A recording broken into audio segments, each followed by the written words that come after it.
어제 그 새로 나온 것 중에 하나가 진상조사단 중에 박선원 의원이 이제 제보를 바탕으로 제기를 했는데 그 삼청동 안가에 군 장성들이 한두 명씩 오래전부터 계속 들어다니면서 네. 그 10여 차례 이상 모의를 했다. 하등 네. 모의를 했다. 그러니까 기존에는 뭐 특전사령관, 방첩사령관, 수방사령관 여기만 저 중심으로 했는지 알았는데 그 외에 장성들이 한두 명씩 더 다니면서 했었다. 그래서 네. 추가 내란 세력이 있다. 이런 취지로 어제 기자회견을 했어요. 그럼 삼청동 안가가 거의 내란 소굴이었다는 뜻인데 어떻게 보십니까? 그러니까 올해 3, 4월에 김용현 경호처장 한남동 공간에서 원래 특전사, 방첩사, 수방사 네네. 이 만났다는 뉴스가 나왔지 않습니까? 네. 저는 그때 100번 양보해서 방첩사, 수방사까지는 이해할 수 있다. 네. 근데 특전사가 왜 갔냐? 네. 이게 굉장히 위험한 신호다. 이거 제가 이제 봄부터 했던 얘기고 특히 8월에 9월에 이 말씀을 많이 드렸거든요. 그리고 장소가 왜 공간이냐? 네. 경호 관련 회의라는데 근데 이제 안가가 나왔거든요. 네. 이런 식의 이 장소가 굉장히 비공식적인 어떤 회합에 적절해 보이는 겁니다. 그렇죠. 그러니까 이게 경호위원회라고 있거든요. 네. 그 위원들이 수방사령관, 방첩사령관이 들어가 있어요. 네. 그러면은 그거는 경호처에서 하면 되는 거거든요. 네. 근데 굳이 안가로 불렀다는 거는 이제 어떤 조금 은밀함을 도모했던 네. 것 같고 거기에다가 다른 필요시에 장군들을 불렀다. 네. 근데 여기서 이제 수방사, 방첩사려면 특전사부터 위험해지는 순간이에요. 네. 특전사는 여기 멤버가 아닙니다. 근데 네. 특전사가 왔다. 이건 뭔가가 있다는 얘기거든요. 네. 그다음에 이제 다른 장성들도 왔다. 이렇게 되면은 굉장히 수상하죠. 근데 어떤 보직의 군 장성들이 왔었을까요? 뭐 이제 이게 아직 드러난 건 아니니까 좀 아마도 이 계엄과 관련된 장성들이 왔을 것 같다는 생각은 들거든요. 네. 아무래도 이제 방첩사의 참모장까지가 주요한 직위자고요. 네. 그다음에 합참이 네. 이게 조금 묘하게 됐습니다. 합참 차장이 최근 6개월간 3번 바뀝니다. 네. 그런데 그 자리가 계엄에 불가분에 또 관계가 있는 게 네. 실병이 기동하는 이런 어떤 작전 상황에 대한 모니터링하고 통제하는 운영 시스템. 네. 이걸 이제 군에서는 C4I라 그래요. 네, C4I. 네네. 예, 그것과 관계돼 있는데 때마침 이번에 정진팔 합참차장이 계엄사 부사령관으로 가거든요. 네. 굉장히 중요한 협조가 돼야 되는 중요한 자리라고 할 수가 있고, 그 다음에 지상작전 사령관입니다. 네네.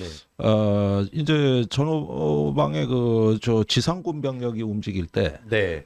지상군 사령관을 네. 모르게 할 수가 없습니다. 네. 그래서 이런 부분들도 지상군 작전 사령부에서 사령관이 왔느냐, 부사령관이 왔느냐, 이런 부분에 이제 주요직위자들의 작전 주요직위자들의 이동 상황이 굉장히 중요하거든요. 네. 그래서 언제 휴가를 냈느냐, 이런 것도 한번 살펴볼 필요가 있겠고, 네. 그 다음에 특전사의 예하 부대들. 네. 707 특임 부대도 있고 네. 또 정보사 예하 부대, 네. 337 부대 같은 경우, 네네. 요런 데가 이제 777 부대라고 되어 있는데 그걸 37 부대라고 네. 부르죠. 감청부대죠. 감청 부대죠. 네. 요런 직위자들 굉장히 중요하고. 그 다음에 주요 정책 부서에도 연락관 내지 첩자는 다 심어놔야 됩니다. 그러니까 우선 육군본부 같은데, 또 국방부에 주요 장군 직위자들 이런 데가 전부 다 포섭 대상입니다. 네. 그리고 어제 이제 박선원 의원은 이런 내란 모의 세력들이 더 있다.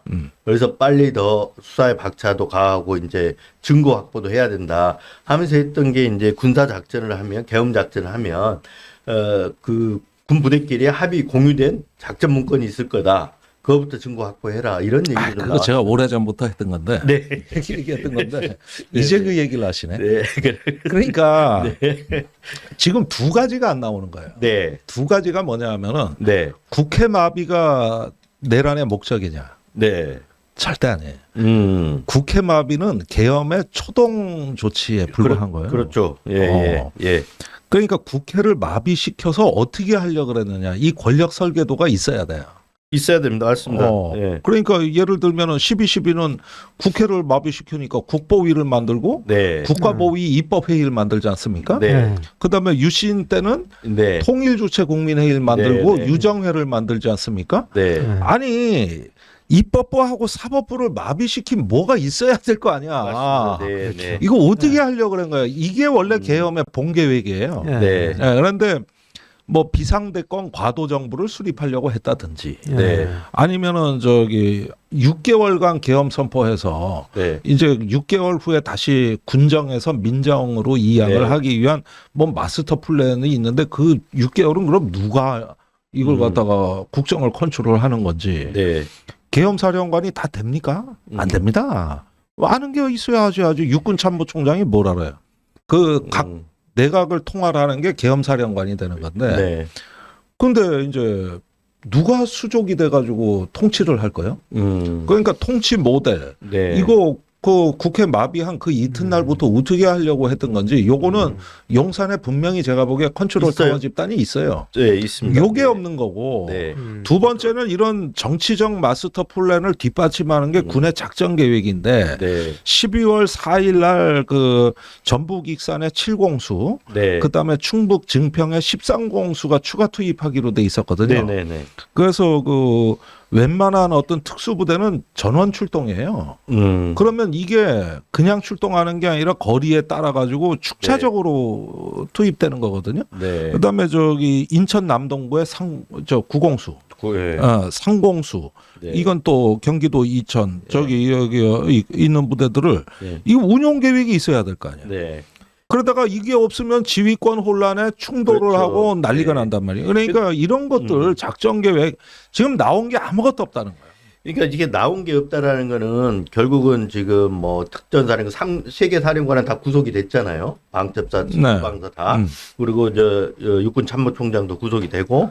근데 이게 나온 게 없다는 거는 여전히 내란 세력이 지금 암약이라 그러면 좀 그렇지만 어디 이렇게 곳곳에 숨어 있을 가능성이 있다 이렇게 봐야 되는 거잖아요. 그렇습니다. 그러니까 네. 우리가 유신 때도 그렇고 저기 5.16 때도 그렇고 12.12 때도 어떤 기백이 있는 장군이 네. 분연하게 저항을 하고 자기 양심과 그 소신에 따라 행동한 장교나 장군들이 있었거든요. 네. 근데 이번에 한 놈도 없어요. 한 놈도. 네. 이게 군 전체가 이게 친위 쿠데타라는 어떤 특성을 아무리 감안한다 하더라도 한 명도 없습니다. 이 저항이 한 사람이. 그리고 저기 12.12 때 육군 헌병감 김진기, 네. 그다음에 수경사령관 장태환. 예. 이 사람들이 갑종 출신입니다. 네. 예. 육사가 아니에요. 예. 그러면서 저항을 했거든요. 네. 그런데 이번에 보면은 거의 육사 1세기잖아요. 네. 그러니까 저기 정보사 예하 수사 2단을 꾸릴 때 가서야 학군 장교가 네. 한 명 남아. 그 외에는 100% 육사입니다. 완전히 선후배로 딸딸 뭉쳐 있어요. 네. 그러니까 이러는 과정에서 저항을 한 흔적을 한 개도 우리는 발견한 적이 없단 말이에요. 뭐 반대 의견을 냈습니다. 이게 어떻게 저항이에요? 아, 그렇죠. 네. 그러니까 그러다 보니까 군의 명예가 지금 이래 실추돼 있는데 이 군 전체가 그 저기 육군 그 중에서도 육사 그룹들로 이 저기 폐쇄적인 어떤 그 저 소통 창구를 만들어서 네. 이 계엄 사태를 도모한 겁니다.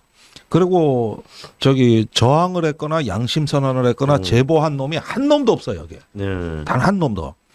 그래서 제가 보기에는 친위 쿠데타라 사이즈는 작아요. 네. 뭘 두들기 없는 전복형 쿠데타는 그렇죠. 좀 크죠. 사이즈가 커야 되잖아요. 사이즈가 좀 큽니다. 근데 친위 쿠데타는 권력을 잡고 있는 상황에서 하는 거기 때문에 그런 경우는 작아요, 사이즈가. 예, 예. 그러다 보니까 폐쇄회로가 구성이 됐고 네. 그 안에서 그 실병을 기동하고 또 뭐 정무, 법무, 통신 이런 데 어떤 참모들까지 다 준비시켜 놓은 네. 이런 그룹들의 실체가 안 떠오르는데 제가 그 지난주 계속 방송 나가 얘기했던 거는 김용현의 비밀 지휘소가 있었던 것 같다. 비밀 주의소. 예, 저 김용현 혼자 할 수 있는 일이 아니다. 그렇죠. 어떻게 이 정치인들 검거하고 예. 수사하고 그다음에 전국을 장악하는데 네. 합참 국방부 역할이 별로 없거든요. 예. 그럼 틀림없이 이게 방첩사가 제1지휘소. 그렇죠. 그런데 거기는 정무하고 법무를 한다고. 네. 그러면은 작전을 하는 단위가 있어야 되는데 이게 지금 안 밝혀졌다. 그걸 찾아내야 된다. 이 얘기를 계속 말씀드렸는데 예. 이제 지난주부터 나온 거죠. 그게. 그게 정보사 100여 단이었지. 그렇죠. 거기가 비밀지휘소.